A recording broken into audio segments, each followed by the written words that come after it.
8 अगस्त 2022 के ईश्वरीय महावाक्य। पहले सुनते हैं मुरली के मुख्य पॉइंट्स। बाबा ने कहा, अभी तुम्हारा पांव नर्क तरफ और मुंह स्वर्ग तरफ है। पियर घर से होकर फिर तुम ससुर घर में आएंगे। पिया शिव बाबा आए हैं तुम्हारा श्रृंगार कराने। पहले तुम्हें 5 विकारों का दान करना है। उसमें भी देह अभिमान है सबसे खराब। घड़ी घड़ी देह में ममत्व पड़ जाता है। अब इस देह से भी ममत्व छोड़ो। देह का ममत्व नहीं छूटने से फिर और देहधारियों से ममत्व लग जाता है। एक बाप की आशिक बनो। बाबा से मोहब्बत रखेंगे तो तुम्हारी सब आशाएं पूरी हो जाएंगी। लेकिन मोहब्बत बड़ी अच्छी चाहिए। स्वर्ग में उच्च पद पाने के लिए मम्मा बाबा को फॉलो करना चाहिए। बाबा के बने हो तो क्यों ना उनके वारिस बने। बहुत हैं जो 1-2 के नाम रूप में फंसते हैं। उनको शिव बाबा कभी याद नहीं पड़ेगा। जिससे प्यार करेंगे वही याद आता रहेगा। बाबा वार्निंग देते हैं, अगर तुम 1-2 के नाम रूप में फंसे तो अपना पद भ्रष्ट कर लेंगे। औरों का कल्याण भल हो जाए परंतु तुम्हारा कुछ भी कल्याण नहीं होगा। लास्ट में बाबा ने कहा, सिर्फ एक से प्रीत रखो। औरों के नाम रूप में मत फंसो। देह का भान छूटने से तुम हल्के हो जाएंगे। हवा मिसल उड़ते रहेंगे। बाप की याद में तुम कितना भी पैदल करते जाएंगे तो थकावट नहीं होगी। अब सुनते हैं महावाक्यों को विस्तार से। बाबा ने कहा, मीठे बच्चे, बाप आए हैं तुम्हारा ज्ञान योग से सच्चा श्रृंगार करने। इस श्रृंगार को बिगाड़ने वाला है देह अभिमान। इसलिए देह से ममत्व निकाल देना है। प्रश्न, ज्ञान मार्ग की ऊंची सीढ़ी कौन चढ़ सकता है? उत्तर, जिनका अपनी देह में और किसी भी देहधारी में ममत्व नहीं है। एक बाप से दिल की सच्ची प्रीत है। किसी के भी नाम रूप में नहीं फंसते हैं। वही ज्ञान मार्ग की ऊंची सीढ़ी चढ़ सकते हैं। एक बाप से दिल की मोहब्बत रखने वाले बच्चों की सब आशाएं पूरी हो जाती हैं। नाम रूप में फंसने की बीमारी बहुत कड़ी है। इसलिए बाप दादा वार्निंग देते हैं, बच्चे तुम 1-2 के नाम रूप में फंस अपना पद भ्रष्ट मत करो। गीत, तुम्हें पाके हमने जहाँ पा लिया, जमी तो जमी आसमां पा लिया। ओम शांति। मीठे मीठे बच्चे तो इस गीत के अर्थ को अच्छी तरह से जान गए होंगे। फिर भी बाबा एक एक लाइन का अर्थ बताते हैं। इन द्वारा भी बच्चों का मुख खुल सकता है। बड़ा सहज अर्थ है। अब तुम बच्चे ही बाप को जानते हो। तुम कौन? ब्राह्मण ब्राह्मणियाँ। शिववंशी तो सारी दुनिया है। अब नई रचना रच रहे हैं। तुम सम्मुख हो। तुम जानते हो बेहद के बाप से ब्रह्मा द्वारा हम ब्राह्मण ब्राह्मणियाँ सारे विश्व की बादशाही ले रहे हैं। आसमान तो क्या सारी धरती, उनके बीच सागर नदियाँ भी आ गए। बाबा हम आपसे सारे विश्व की बादशाही ले रहे हैं, पुरुषार्थ कर रहे हैं। हम कल्प कल्प बाबा से वर्षा लेते हैं। जब हम राज्य करते हैं तो सारे विश्व पर हम भारतवासियों का ही राज्य होता है और कोई भी नहीं होते। चंद्रवंशी भी नहीं होते। सिर्फ सूर्यवंशी लक्ष्मी नारायण का ही राज्य है। बाकी तो सब बाद में आते हैं। यह भी अभी तुम जानते हो। वहाँ तो यह कुछ भी पता नहीं रहता है। यह भी नहीं जानते कि हमने यह वर्षा किससे पाया। अगर किससे पाया तो फिर कैसे पाया, यह प्रश्न उठता है। सिर्फ यही समय है जबकि सारी सृष्टि चक्र की नॉलेज है, फिर यह गुम हो जाएगी। अभी तुम जानते हो कि बेहद का बाप आया हुआ है, जिनको गीता का भगवान कहा जाता है। भक्ति मार्ग में पहले सर्वशास्त्रमयी शिरोमणि गीता ही सुनते हैं। गीता के साथ भागवत महाभारत भी है। यह भक्ति भी बहुत समय के बाद शुरू होती है। आहिस्ते आहिस्ते मंदिर बनेंगे, शास्त्र बनेंगे, 300-400 वर्ष लग जाते हैं। अभी तुम बाप से सम्मुख सुनते हो, जानते हो परम पिता परमात्मा शिव बाबा ब्रह्मा तन में आए हैं। हम फिर से आकर उनके बच्चे ब्राह्मण बने हैं। सतयुग में यह नहीं जानते कि हम फिर चंद्रवंशी बनेंगे। अभी बाप तुमको सारे सृष्टि का चक्र समझा रहे हैं। बाप सृष्टि के आदि मध्य अंत को जानते हैं। उनको कहा ही जाता है जानी जाननहार, नॉलेजफुल। किसकी नॉलेज है यह कोई भी नहीं जानते। सिर्फ नाम रख दिया है कि गॉड फादर इज़ नॉलेजफुल। वह समझते हैं कि गॉड सभी के दिलों को जानने वाला है। अभी तुम जानते हो हम श्रीमत पर चलते हैं।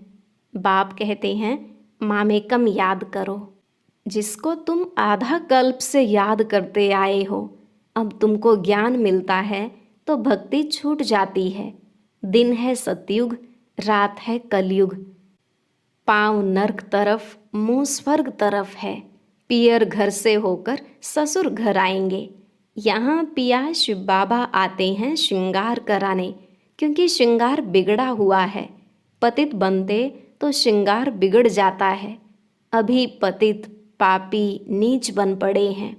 अब बाप द्वारा तुम मनुष्य से देवता बन रहे हो, बेगुणी से गुणवान बन रहे हो। जानते हो बाप को याद करने और समझने से हम कोई भी पाप नहीं करेंगे, कोई तमोप्रधान चीज़ नहीं खाएंगे। मनुष्य तीर्थों पर जाते हैं तो कोई बैंगन छोड़ आते हैं, कोई मांस छोड़ आते हैं। यहाँ है 5 विकारों का दान, क्योंकि देह अभिमान सबसे बड़ा खराब है। घड़ी घड़ी देह में ममत्व पड़ जाता है। बाप कहते हैं बच्चे इस देह से ममत्व छोड़ो। देह का ममत्व नहीं छूटने से फिर और देहधारियों से ममत्व लग जाता है। बाप कहते हैं बच्चे एक से प्रीत रखो, औरों के नाम रूप में मत फंसो। बाबा ने गीत का अर्थ भी समझाया है। बेहद के बाप से फिर से बेहद के स्वर्ग की बादशाही ले रहे हैं। इस बादशाही को कोई हमसे छीन नहीं सकता। वहाँ दूसरा कोई है ही नहीं, छीनेंगे कैसे? अभी तुम बच्चों को श्रीमत पर चलना है। न चलने से याद रखना कि उच्च पद कभी पा नहीं सकेंगे। श्रीमत भी जरूर साकार द्वारा ही लेनी पड़े, प्रेरणा से तो मिल नहीं सकती। कईयों को तो घमंड आ जाता है कि हम तो शिव बाबा की प्रेरणा से लेते हैं। अगर प्रेरणा की बात हो तो भक्ति मार्ग में भी क्यों नहीं प्रेरणा देते थे कि मन मना भव। यहाँ तो साकार में आकर समझाना पड़ता है। साकार बिगर मत भी कैसे दे सकते। बहुत बच्चे बाप से रूठकर कहते हैं हम तो शिव बाबा के हैं। तुम जानते हो शिव बाबा ब्रह्मा द्वारा हमको ब्राह्मण बनाते हैं। पहले बच्चे बनते हैं ना, फिर समझ मिलती है कि हमको दादे का वर्षा मिल रहा है इन द्वारा। दादा अर्थात शिव बाबा ही ब्रह्मा द्वारा हमको अपना बनाते हैं, शिक्षा देते हैं। बाबा से मोहब्बत रखने से हमारी सब आशाएं पूरी होती हैं। मोहब्बत बड़ी अच्छी चाहिए। तुम सब आत्माएं आशिक बनी हो बाप की। छोटेपन में भी बच्चे बाप के आशिक बनते हैं। बाबा को याद करेंगे तो वर्षा मिलेगा। बच्चा बड़ा होता जाएगा, समझ में आता जाएगा। तुम भी बेहद के बाप के बच्चे आत्माएं हो, बाप से वर्षा ले रहे हो। अपने को आत्मा समझ परम पिता परमात्मा को याद करना पड़े। बाप के आशिक बनेंगे तो तुम्हारी सब आशाएं पूरी हो जाएंगी। आशिक माशूक को याद करते हैं कोई दिल में आश रखकर। बच्चा बाप पर आशिक बनता है वर्षे के लिए। बाप और प्रॉपर्टी याद रहती है। अभी वह है हद की बात। यहाँ तो आत्मा को आशिक बनना है पारलौकिक माशूक का, जो सभी का माशूक है। तुम जानते हो कि बाबा से हम विश्व की बादशाही लेते हैं, उसमें सब कुछ आ जाता है। पार्टीशन की कोई बात नहीं। सतयुग त्रेता में कोई उपद्रव नहीं होते, दुख का नाम ही नहीं रहता। यह तो है ही दुख धाम। इसलिए मनुष्य पुरुषार्थ करते हैं हम राजा रानी बने, प्रेसिडेंट प्राइम मिनिस्टर बने। नंबरवार दर्जे तो हैं ना। हर एक पुरुषार्थ करते हैं उच्च पद पाने के लिए। स्वर्ग में भी उच्च पद पाने के लिए मम्मा बाबा को फॉलो करना चाहिए। क्यों ना हम वारिस बने। भारत को ही मदर फादर कंट्री कहा जाता है। उनको कहते हैं भारत माता, तो ज़रूर पिता भी चाहिए ना। तो दोनों चाहिए। आजकल वंदे मातरम भारत माता को कहते हैं, क्योंकि भारत अविनाशी खंड है। यहाँ ही परम पिता परमात्मा आते हैं। तो भारत महान तीर्थ हुआ ना। तो सारे भारत की वंदना करनी चाहिए। परंतु यह ज्ञान कोई में है नहीं। वंदना की जाती है पवित्र की। बाप कहते हैं वंदे मातरम। शिव शक्तियाँ तुम हो जिन्होंने भारत को स्वर्ग बनाया है। हर एक को अपनी जन्मभूमि अच्छी लगती है ना। तो सबसे ऊंची भूमि यह भारत है, जहाँ बाप आकर सबको पावन बनाते हैं। पतितों को पावन बनाने वाला एक बाप ही है। बाकी धरनी आदि कुछ नहीं करती है। सबको पावन बनाने वाला एक बाप ही है जो यहाँ आते हैं। भारत की महिमा बहुत भारी है। भारत अविनाशी खंड है। यह कब विनाश नहीं होता। ईश्वर भारत में ही आकर शरीर में प्रवेश करते हैं, जिसको भागीरथ नंदीगण भी कहते हैं। नंदीगण नाम सुन उन्होंने फिर जानवर रख दिया है। तुम जानते हो कल्प कल्प बाप ब्रह्मा तन में आते हैं। वास्तव में जटाएं तुमको हैं। राज ऋषि तुम हो। ऋषि हमेशा पवित्र रहते हैं। राज ऋषि हो। घर बार भी संभालना है। धीरे धीरे पवित्र बनते जाएंगे। वह फट से बनते हैं, क्योंकि वह घर बार छोड़कर जाते हैं। तुमको गृहस्थ व्यवहार में रहते पवित्र बनना है। फर्क हुआ ना। तुम जानते हो हम इस पुरानी दुनिया में बैठ नई दुनिया का वर्षा ले रहे हैं। बाप कहते हैं मीठे मीठे बच्चों, यह पढ़ाई भविष्य के लिए है। तुम नई दुनिया के लिए पुरुषार्थ कर रहे हो, तो बाप को कितना न याद करना चाहिए। बहुत हैं जो एक दो के नाम रूप में फंसते हैं, तो उनको शिव बाबा कभी याद नहीं पड़ेगा। जिससे प्यार करेंगे वह याद आता रहेगा। वह यह सीढ़ी चढ़ न सके। नाम रूप में फंसने की भी एक बीमारी लग जाती है। बाबा वार्निंग देते हैं, एक दो के नाम रूप में फंस अपना पद भ्रष्ट कर रहे हो।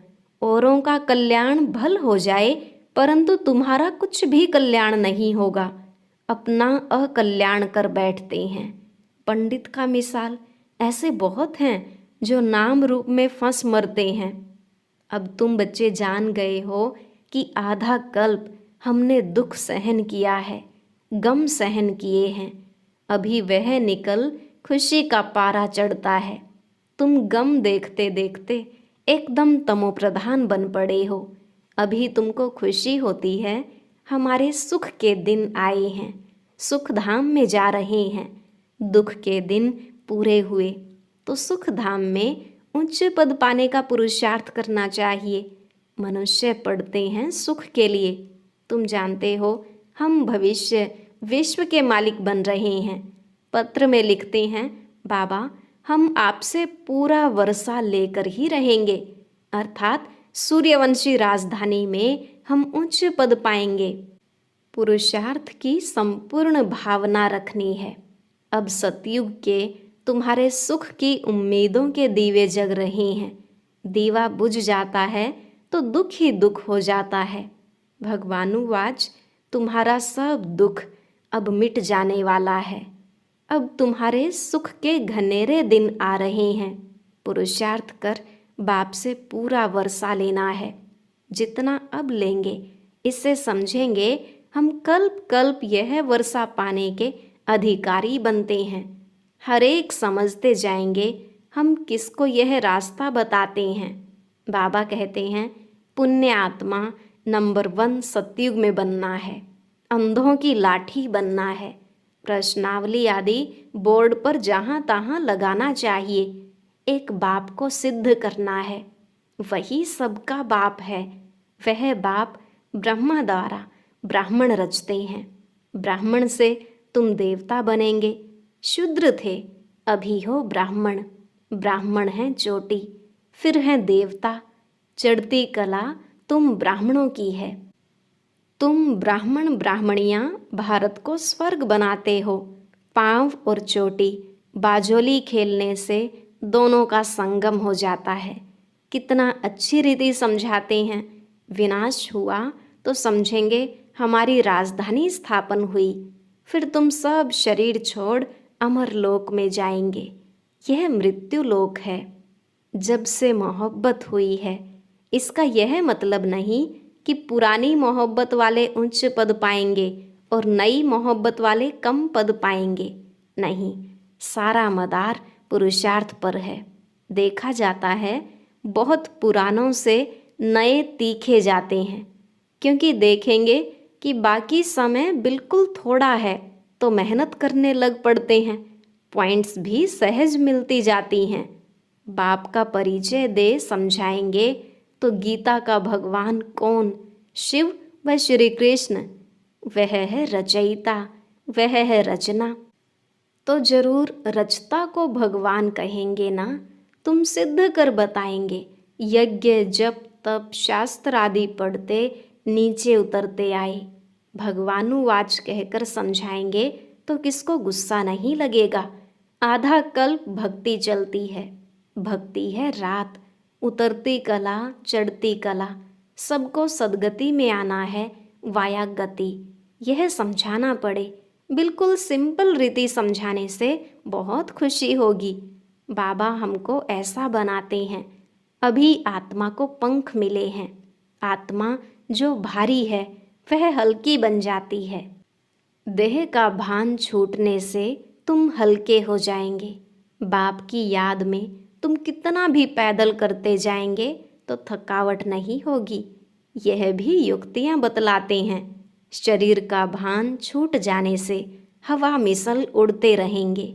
अच्छा, मीठे मीठे सिकिलधे बच्चों प्रति माता पिता बाप दादा का याद प्यार और गुड मॉर्निंग। रूहानी बाप की रूहानी बच्चों को नमस्ते। रूहानी बच्चों की रूहानी बाप दादा को नमस्ते नमस्ते। Good morning. शुक्रिया बाबा, शुक्रिया। धारणा के लिए मुख्य सार। पहला पॉइंट, देह अभिमान वश कभी रूठना नहीं है। साकार द्वारा बाप की मत लेनी है। एक परमात्मा माशूक का सच्चा आशिक बनना है। दूसरा, घर बार संभालते राज ऋषि बनकर रहना है। सुख धाम में जाने की पूरी उम्मीद रख पुरुषार्थ में संपूर्ण भावना रखनी है। आज का वरदान, माया की बड़ी बात को भी छोटी बनाकर पार करने वाले निश्चय बुद्धि विजयी भव। माया की बड़ी बात को भी छोटी बनाकर पार करने वाले निश्चय बुद्धि विजयी भव। बाबा ने कहा, कोई भी बड़ी बात को छोटा बनाना या छोटी बात को बड़ा बनाना अपने हाथ में है। किसी किसी का स्वभाव होता है छोटी बात को बड़ी बनाना, और कोई बड़ी बात को भी छोटा बना देते हैं। तो माया की कितनी भी बड़ी बात सामने आ जाए, लेकिन आप उससे बड़े बन जाओ तो वह छोटी हो जाएगी। स्वस्थिति में रहने से बड़ी परिस्थिति भी छोटी लगेगी और उस पर विजय पाना सहज हो जाएगा। समय पर याद आए कि मैं कल्प कल्प की विजयी हूँ, तो इस निश्चय से विजयी बन जाएंगे। स्लोगन, वरदाता को अपना सच्चा साथी बना लो तो वरदानों से झोली भर जाएगी। वरदाता